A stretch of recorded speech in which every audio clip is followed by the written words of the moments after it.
उत्तर प्रदेश के एक छोटे से कस्बे में एक खतरनाक रहस्य दबा हुआ है।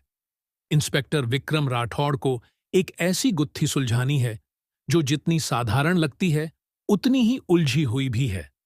हर सुराग उन्हें किसी नई साजिश की ओर ले जाता है और जैसे जैसे वह सच के करीब पहुंचते हैं, उनकी अपनी जान भी खतरे में पड़ने लगती है। गंगापुर एक शांत कस्बा जहां अपराध न के बराबर होते हैं, लेकिन आज माहौल बदला हुआ है। स्थानीय व्यवसायी रमेश अग्रवाल का 25 वर्षीय बेटा अजय अचानक गायब हो गया है। कोई फिरौती की मांग नहीं आई, न ही किसी से कोई दुश्मनी थी। पुलिस स्टेशन में हलचल मच जाती है।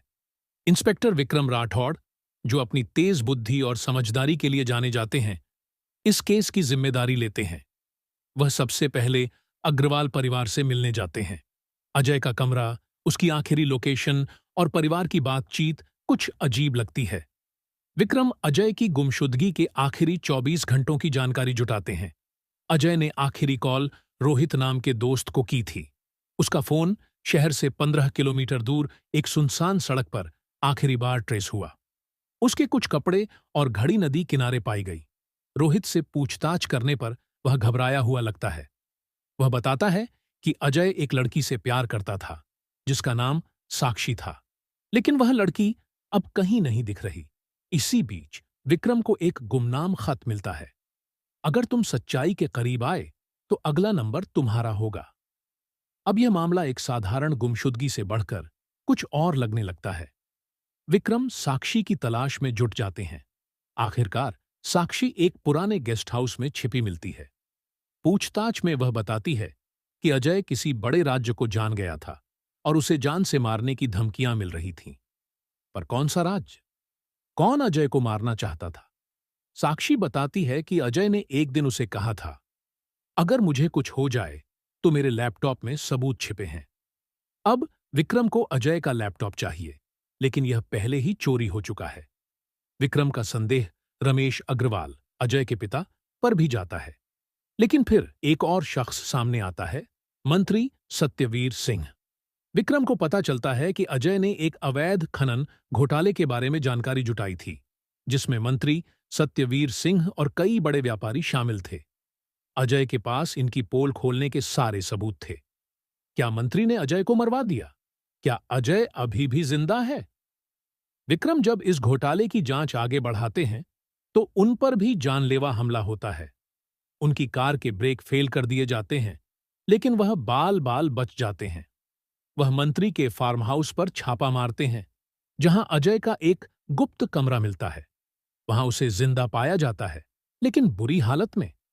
अजय बताता है कि उसने सबूतों की एक कॉपी छुपाई थी, जो अब मंत्री तक नहीं पहुंच सकती।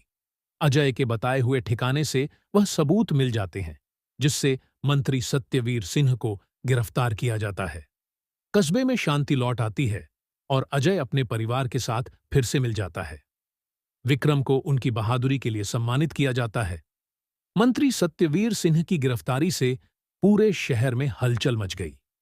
मीडिया में इस खबर की गूंज थी कि कैसे एक युवा लड़के अजय ने एक खतरनाक घोटाले का पर्दाफाश किया।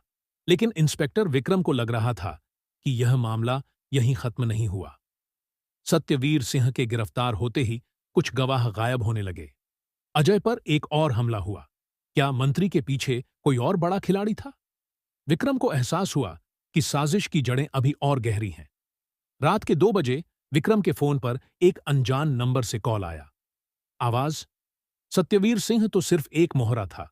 असली खेल अब शुरू हुआ है। कॉल कट गया। विक्रम समझ गए कि कोई बड़ा मास्टरमाइंड अभी भी आजाद था।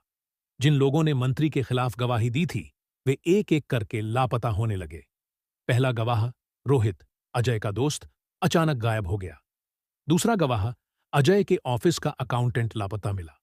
पुलिस को एक अज्ञात शव नदी किनारे मिला। पहचानना मुश्किल था। विक्रम को यकीन था कि यह कोई नई साजिश थी।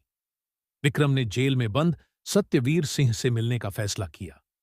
मंत्री अब तक शांत था, लेकिन उसकी आंखों में एक अजीब सा आत्मविश्वास झलक रहा था। सत्यवीर, तुम्हें लगता है कि तुमने जीत हासिल कर ली? असली ताकतें अब भी बाहर हैं और बहुत जल्द तुम्हें भी खत्म कर दिया जाएगा। इंस्पेक्टर विक्रम। विक्रम ने महसूस किया कि मंत्री अब भी किसी ताकतवर शख्स पर भरोसा कर रहा था। क्या कोई और राजनेता इस खेल में था, या फिर यह कोई अंडरवर्ल्ड कनेक्शन था? अजय पुलिस सुरक्षा में था, लेकिन फिर भी उस पर हमला हुआ। रात के अंधेरे में 4 नकाबपोश लोग अस्पताल में घुस आए। अजय के कमरे के बाहर तैनात सिपाही बेहोश मिले। कमरे का दरवाजा तोड़ने की कोशिश हो रही थी, लेकिन ऐन वक्त पर विक्रम वहां पहुंचे और हमलावरों को भागना पड़ा। लेकिन एक नकाबपोश पकड़ा गया। जब उससे पूछताछ हुई तो उसने सिर्फ एक नाम लिया, देव सिंह ठाकुर, एक खतरनाक माफिया था जिसके संबंध कई राजनेताओं से थे। देव सत्यवीर सिंह का पुराना बिजनेस पार्टनर था। उसका नेटवर्क पूरे उत्तर प्रदेश में फैला था। अब वह सबूतों को खत्म करने के लिए किसी भी हद तक जा सकता था। विक्रम को अब देव के खिलाफ सबूत जुटाने थे, लेकिन यह आसान नहीं था। देव को पता चल गया था कि विक्रम उसके पीछे पड़ा है। एक रात विक्रम की कार पर गोलियों की बौछार हुई। विक्रम ने किसी तरह जान बचाई। हमला एक सुनसान सड़क पर हुआ था। एक हमलावर का मोबाइल गिर गया, जिससे देव का सीधा कनेक्शन मिला। अब मामला और गंभीर हो चुका था। विक्रम को देव को रंगे हाथ पकड़ने की जरूरत थी। वह एक गुप्त ऑपरेशन प्लान करते हैं। अजय को एक लालच देकर देव से मिलने भेजा जाता है।